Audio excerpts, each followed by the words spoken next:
The man was dying in front of 17 witnesses, and none of them were calling for help. Cindy's medical instincts screamed louder than her common sense. She ducked into the private hospital wing to retrieve her forgotten stethoscope, not to walk into whatever this was. Men in expensive suits surrounding a pale figure slumped in a wheelchair, a contract spread across the table before him. Everyone watching with the stillness of people waiting for something inevitable. The man's lips were blue, cyanotic. His chest barely moved. Call a code. Cindy's voice cut through the room like a scalpel. Nobody moved. The man's hand trembled toward a pen. Someone young, handsome, with a smile that didn't reach his eyes, guided the pen closer to gnarled fingers that could barely grip it. Cindy didn't think. She ran. She shoved past 2 suits, grabbed the wheelchair handles, and yanked it back from the table. The pen clattered to the floor. The contract fluttered. He's in respiratory distress. How long has he been like this? She was already checking his airway, fingers against his carotid. Pulse thready, breathing shallow. Oxygen saturation probably bottoming out. Who the hell are you? The young man with the dead smile stepped forward. Dr. Cindy Barrett, oncology resident. Who are you, and why aren't you helping him? She angled the wheelchair toward the door. I need a crash cart now. You need to step away from him. The young man's voice dropped to something dangerous. This is a private family matter. This is a medical emergency. Cindy's hands moved to position the man's head, open his airway. His eyes fluttered, dark, sharp even through the haze of hypoxia. Aware, terrified. Then his hands moved. Weak, shaking, but deliberate. Forming shapes Cindy recognized from a lifetime ago, from before Seoul, before medical school, before everything fell apart. Help. The sign language punched through her doctor's detachment. Her grandmother had taught her to sign before she taught her to read. Those hand shapes were muscle memory, soul memory. I'm here. Cindy signed back with one hand while maintaining his airway with the other. What happened? The man's eyes widened. Confusion, then something like hope flickered across oxygen-starved features. His fingers moved again, so faint she almost missed it. Poison. Contract. Trap. If you're already on the edge of your seat, hit that like button. This is only the beginning. Step away from Chairman Han. Final warning. Someone grabbed Cindy's shoulder. She spun, and her voice carried every ounce of authority from 3 years of residency hell. Touch me again, and I'll have hospital security remove all of you. This man needs immediate medical intervention, or he dies in the next 5 minutes. I don't care who he is. You should care. The young man, he had to be related. Something in the bone structure matched the dying man's. Smiled that terrible smile again. Chairman Han Jae-sung built half of Seoul's underground. He's signing over his empire because he's dying anyway. Cancer. You're an oncology resident. Surely you understand terminal cases. Cindy's blood turned to ice. Han Jae-sung. She knew that name.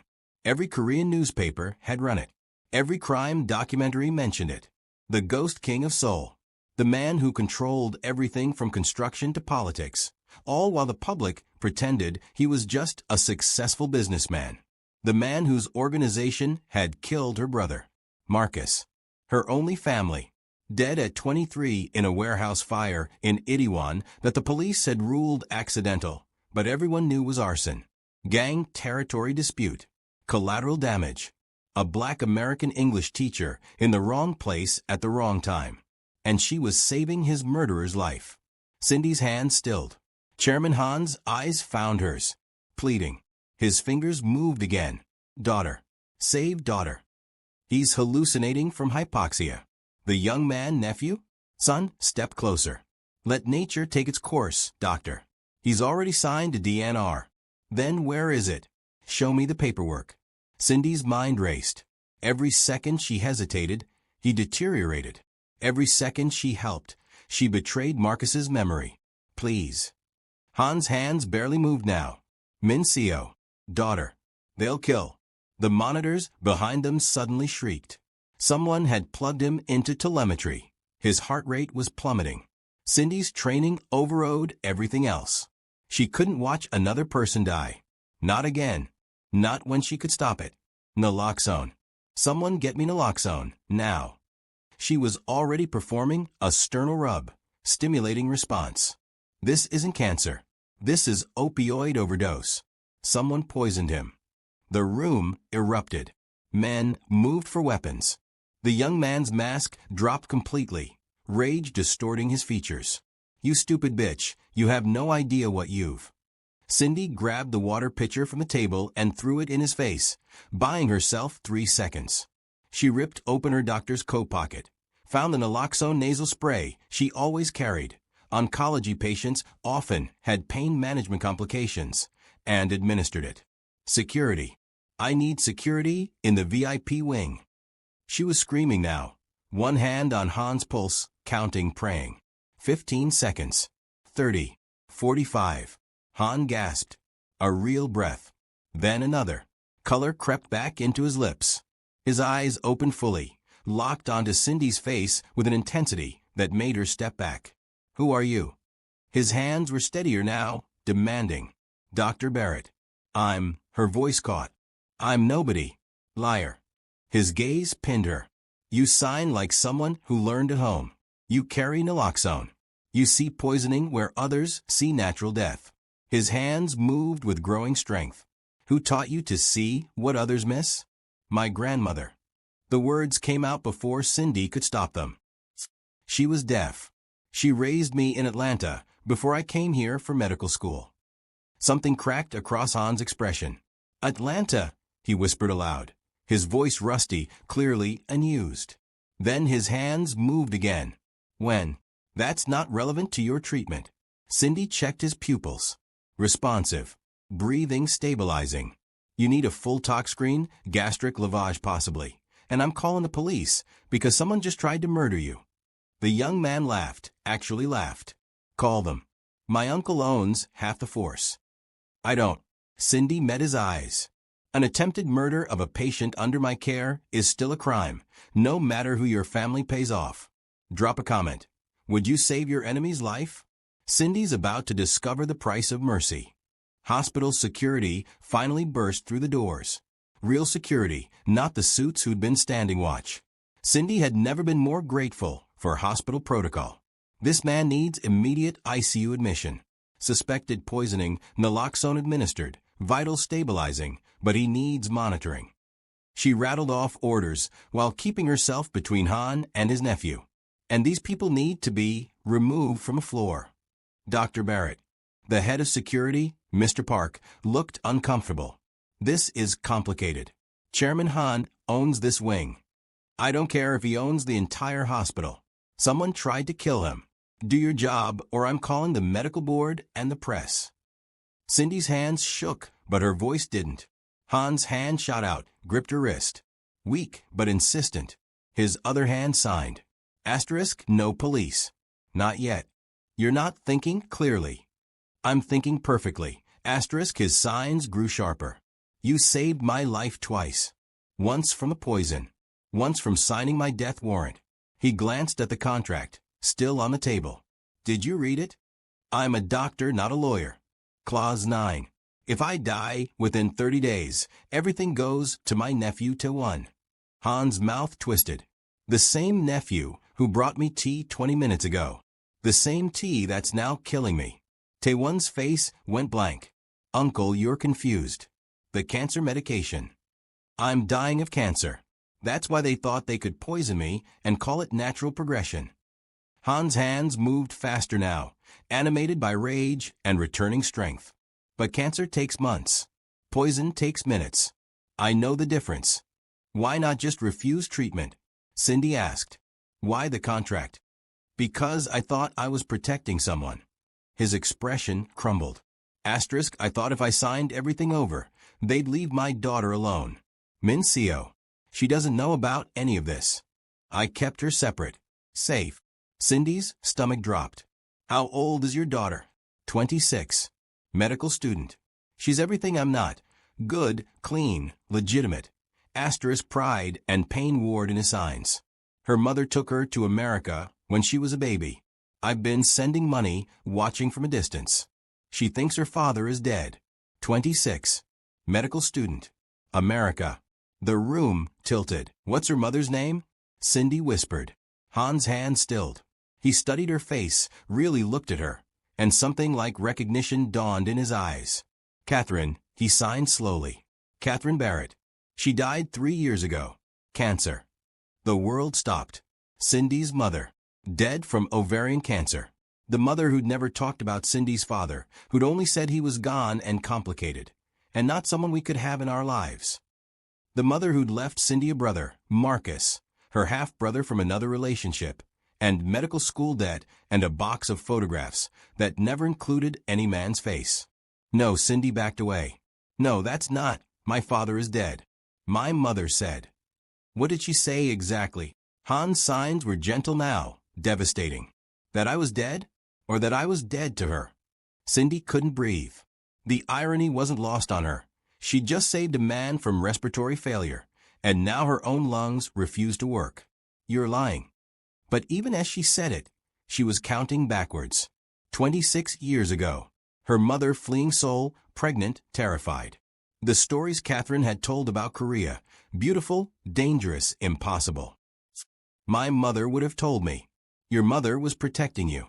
Han's hands moved with a tenderness that cracked something in Cindy's chest. From me. From this life. I told her to go. I begged her to take you somewhere I couldn't poison you with what I am. Stop. Cindy pressed her palms against her eyes. The hospital's fluorescent lights suddenly felt like interrogation lamps. Just stop. I need to think. Uncle, she's clearly unstable. Taewon's voice dripped false concern. The stress of residency, seeing connections that aren't there.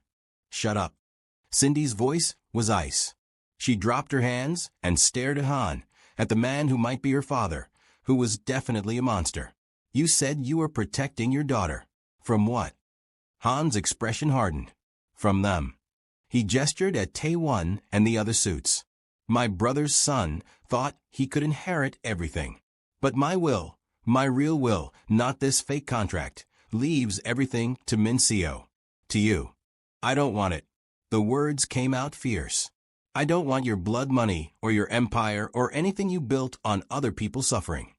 Like your brother's suffering? The air left the room. Cindy lunged. She didn't plan it, didn't think, just moved. Her hands were on Han's collar, yanking him forward in the wheelchair, and she was screaming. You knew? You knew about Marcus and you. I didn't order it. Han didn't flinch, didn't fight back. The Itaewon fire. I found out after. Taewon was expanding territory without my approval. By the time I knew your brother was dead, you'd already buried him. Liar. Tears burned Cindy's face. You expect me to believe you didn't know your own organization was killing people. I was already sick, already losing control. His hands shook, whether from emotion or the lingering poison. Cindy couldn't tell. Taewon has been running operations for 18 months. Every time I tried to rein him in, he reminded me I was dying anyway, that the empire needed young blood, not a deaf, old man. So you let him kill innocent people. No. I tried to stop him. That's why he's poisoning me now. Han's eyes glittered. I was going to dismantle everything. End the criminal operations, legitimize the businesses, and leave everything clean for you. But I needed time. Time I don't have. Security was getting nervous. Mr. Park stepped forward. Dr. Barrett, we really need to move the chairman to ICU. Give us 5 minutes. Cindy released Han's collar, stepped back. Her hands were shaking. 5 minutes. Then you can take him wherever you want. The security team exchanged glances but retreated to the door. Taewon smiled. 5 minutes for what? A family reunion?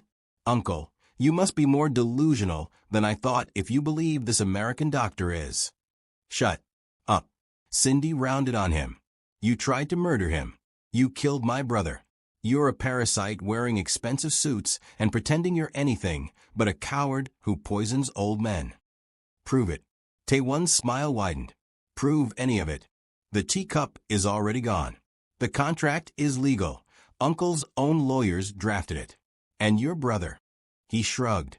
Accidents happen in Itaewon, especially to foreigners who don't understand that some neighborhoods aren't safe. Cindy felt violence rising in her throat like bile. She'd never wanted to hurt someone before. Not like this.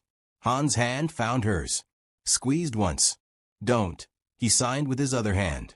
Not like this. Not in front of witnesses. That's what he wants, to make you like us. I'm nothing like you. But Cindy didn't pull away from his grip. Not yet. Han's expression was sad. But grief and rage can change people. I know. That's how I became this. He gestured at himself, the empire, everything. My father was murdered when I was 23. Your age, when Marcus died. I swore revenge. I got it.